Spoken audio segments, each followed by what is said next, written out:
के मन करे खाए के खटाई सुन ले बहनों अरे यही से चुअत लार बा अरे यही से लागल बुखार बा तो झुना झुना वाले ले योई हाय भैया तो खेला मन ले ले योई हाय भैया अब बाबा कि नया समाचार झुनझुना वाले योई हाय भैया नया समाचार भौजी के मन कर खाए के खटाई भौजी के मन कर खाए के खटाई यही से चुअत लार बा यही से लागल बुखार बा तो झुना झुना वाले ले हाय भैया नया समाचार बा खेला वाले ले हाय भैया नया समाचार बा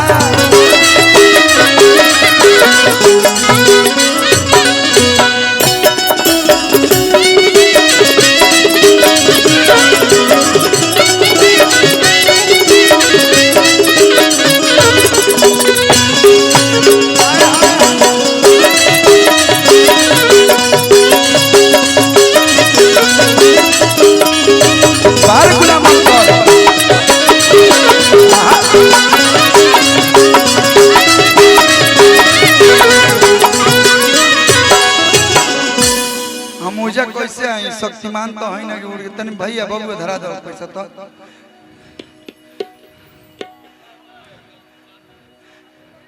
दे दी जाए दी वह प्रेम हाँ सेल्फी ले उजल गूगल पे बहुत सारा फोटो बा निकाल लिया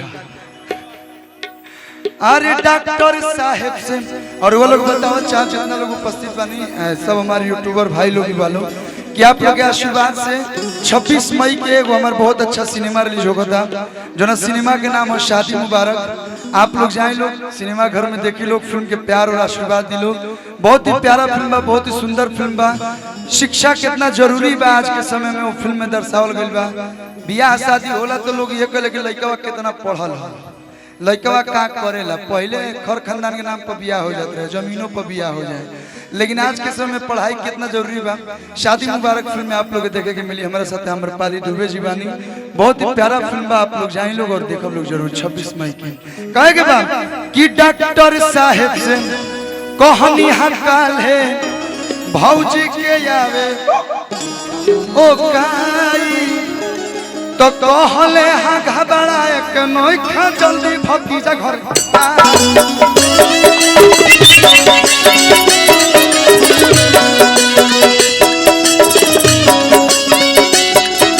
अरे डॉक्टर साहब से कहली हकाल भौजी के आवे ओ काई कहले हाँ घबराए के नोखा जल्दी भतीजा घर आई। भैया सह गइल मई में जिंदा सब गइल,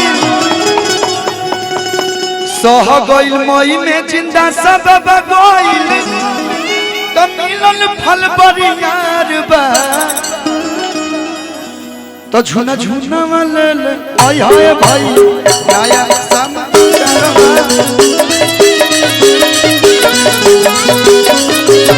अकेला वाले आय हाय भैया नया समाचार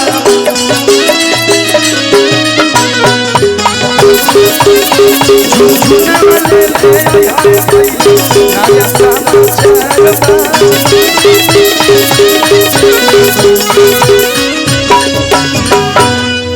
बहुत बहुत धन्यवाद। एक से बढ़ के एक गाना आप लोग के बीच में आयल बा नयका नयका एगो गाना हम बोले बानी मायने रखे किता के लुना गिन के नजर लेखा हो लगे लीली जयबू धन जगर लेखा। तो एक से बढ़ के एक गीत आप सबके बीच आयल बा। लेकिन रवि भैया हेलो देखिए कल्लू जी को आज भी जो माँ है मेरी बहनें हैं वो वही छोटा कल्लू महसूस करती हैं कि वही गा रहा है। और यकीनन माँ मेरी बहनों की भावनाएं ऐसी ही है कि वही छोटा कल्लू है जिसने अपना देवी गीत सुपर हिट कराया था। वो गीत कौन सा था कल्लू भैया? नन्हे छोटे छोटे पांव हमार दुआरा कैसे आई हो, माई हो तनी आ जाई तू। कल्लू के लिए एक बार जोरदार ताली बजा दीजिए। बड़े निर्दोष भाव से एक ऐसी आवाज है जो बचपन में भी है, जवानी में भी है, और आपकी मोहब्बत के बल पर कल्लू हमेशा अच्छा कर रहे हैं। कृष्णा भैया जिनके साउंड पर हम सब बोल रहे हैं बहुत अच्छा लग रहा है, लेकिन कल्लू जी सब कुछ गाए। डांस में कराऊंगा, हारमोनियम वाला तो नहीं हुआ है ना? अभी बजाई हारमोनिया वो जो सुपर डुपर हिट हुआ अभी लगाइए थोड़ा सा भैया। एक कमेटी ने फरमाइश की है, सुधीर भाई वगैरह सब लोगों ने, और मेरी माताएं ने इतना सब कुछ लिख के भेजा तो उन्होंने स्लिप लिया, वो बेटी पर एक गीत चाहती। इसके बाद हारमोनियम का भाव मैं आपको बताऊंगा, कल्लू का डांस भी होगा, लेकिन डांस कराने के बाद बेटी वाला। अच्छा मूड बन गया कल्लू का, कोई बात नहीं। जब कलाकार का एक शेर बड़ा अच्छा हुआ है, यूट्यूबर लोग के लिए भी ये नया शेर है और आपके लिए कल्लू के लिए भी। और कल्लू जी ने बड़े दिल के साथ गाया। जो लोग हैं कुछ दिनों से कल्लू भाई तबीयत ठीक नहीं है, सुनेगा आंसू बाबा नहीं आपका भी, कुछ दिनों से तबीयत ठीक नहीं है, मुझे तन्हाइयों में जीने की हैबिट नहीं है। कुछ दिनों से तबीयत ठीक नहीं है, मुझे तन्हाइयों में जीने की हैबिट नहीं है। सच बताओ ना मैडम, क्या तुम्हारे प्यार के कार्यालय में मेरा कोई फाइल सबमिट नहीं है? कुछ दिनों से तबीयत ठीक नहीं है, मुझे तन्हाइयों में जीने की हैबिट नहीं है। सच बताओ ना मैडम, क्या तुम्हारे कार्यालय में मेरा कोई फाइल सबमिट नहीं है? ये उसके अब वो पलट के क्या चाहिएगी?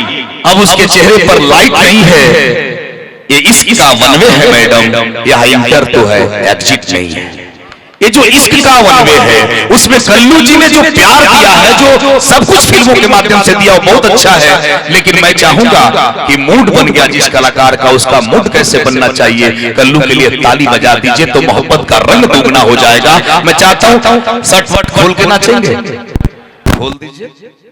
और क्या टी शर्ट का जमाना है दोस्त, हटा दीजिए। क्या बात है मेरे दोस्त, बोलिए। रवा लोग नाच रे पत्थर की 1 सुन लो, 2 सुन लो, ठीक है?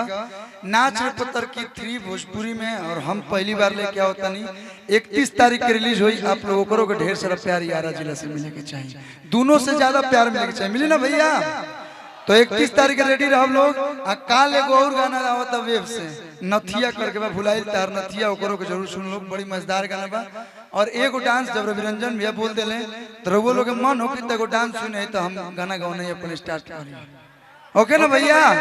तो एक बार आरा जिला वाला हाला करके जोरदार ताली बजा के भैया बता दो लोग।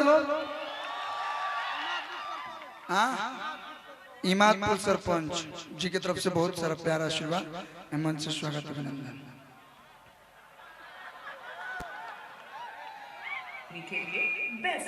रुकबो, बड़ा भाव में बोल रहे हैं, कल हम बोल दिले बनी पूरा, जब बोलनी तब तुमने अच्छा से कंफर्म कर तब गए हिंगा लगला इमादपुर के हम प्रधान मुखिया के बोलते नहीं कहा। चलिए बहुत बहुत धन्यवाद, प्यार है।